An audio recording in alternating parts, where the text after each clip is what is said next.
नहीं रहने देगा शाह परिवार अनुपमा को चैन से। नमस्कार दोस्तों, स्वागत है आपका आपके अपने चैनल हंग्री स्पिरिट्स में। हंग्री स्पिरिट्स देख रहे सारे दर्शकों का मैं अंजू शर्मा दिल से स्वागत करती हूँ। अनुपमा जिसने नई शुरुआत की है, अनुपमा ने अपनी एकेडमी भी खोल ली है, मगर शाह परिवार की समस्याएं शाह परिवार तक सीमित कहाँ रहती हैं। जितना भी अनुपमा चाहे शाह परिवार से दूर रहना, मगर वो दूर नहीं रहने देते हैं। ये वही बात हो गई कि कंबल को मैं छोड़ना चाहता हूं, मगर अब कंबल मुझे नहीं छोड़ रहा। चलिए चर्चा करते हैं। पहले वही निवेदन, जिन्होंने अभी तक चैनल को सब्सक्राइब नहीं किया है कृपया कर लीजिए। साथ में दोस्तों बेल आइकॉन दबाइएगा ताकि आपको हमारे वीडियोस के नोटिफिकेशन मिलते रहें। समर और डिम्पी की शादी तो एक बहाना है। अब इस शादी से जो विरोध कर रहे हैं वो तो कर ही रहे हैं, मगर उनको यह भी पता है कि अनुपमा इस शादी से इनकार नहीं करेगी। वो ये कह रही है कि डिम्पी समर अपनी जिम्मेदारी लें, मगर इस जिम्मेदारी लेने की आड़ में, डिम्पी और समर की शादी की आड़ में शाह परिवार एक एक करके अनुपमा के घर पहुंचता ही गया। क्या हमने समर और डिम्पी की डिस्कशन करनी है, बा पहुंच गई। बा का एजेंडा कुछ और था, मगर सहारा समर और डिम्पी की शादी, अनुपमा को मनाना घर के लिए, यह सब बा का एजेंडा था। वहां पे वनराज और बापूजी भी पहुंच गए, बा को फटकारा, डांटा, ये सब किया।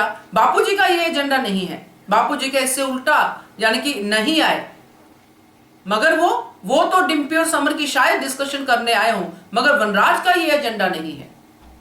वनराज वहां पे अनुपमा के लिए स्ट्रगल करने ही गया है, इसलिए उसने बार बार अनुपमा को कहा मैं चला जाऊं। जैसे अनुपमा को अंकुश का फोन आ गया या फिर दूसरी कई बातों में वनराज ने सहारा देने की कोशिश की, और अनुपमा ने जब मुंह तोड़ जवाब दिया तब भी वनराज ने कुछ नहीं कहा। वही मन में सोच रहे होंगे कि पेशेंस पेशेंस पेशेंस। और फिर रही सही कसर, समर और डिम्पी वहां पे पहुंच गए। तो कहने का मतलब यह है दोस्तों कि जहां पे अनुपमा पहुंचेगी वहां शाह परिवार पीछे पीछे पहुंच ही जाएगा और अनुपमा को चैन से नहीं रहने देगा। वो कितनी भी कोशिश कर ले, पहले भी कई बार कोशिशें कर चुकी है, कपाड़िया हाउस से बाहर निकालने के बावजूद अब भी शाह परिवार चैन से नहीं बैठने दे रहा अनुपमा को। कपाड़िया हाउस से अनुपमा का बाहर होना, अनुज अनुपमा के बीच में लड़ाई होना, बुरे लोगों का इस सिचुएशन का फायदा उठाना, ये सब घूम फिर के शाह परिवार पे ही आता है।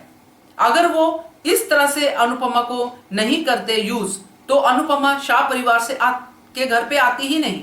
अगर बार बार फोन नहीं करते, तो ये सब चीजें जो हुई हैं ये सिर्फ और सिर्फ इसीलिए हुई हैं क्योंकि शाह परिवार अनुपमा को अकेले रहने नहीं देना चाहते हैं। वो कैसे भी करके जो अनुपमा हाथ से निकल गई है उसको अपने घर पे लाना चाहते हैं। तो चैन से तो डेफिनेटली नहीं बैठने देंगे, मगर अब अनुपमा ने डिसाइड कर लिया है तो कुछ ना कुछ तो अलग पहले से अनुपमा करेगी ही। क्या कहते हो आप इसके बारे में कमेंट करके बताइएगा। देखते रहिए channel Hungry Spirits. Thank you so much. Subscribe to our channel by clicking the subscribe button. Click the bell button and enjoy the latest uploads from our channel.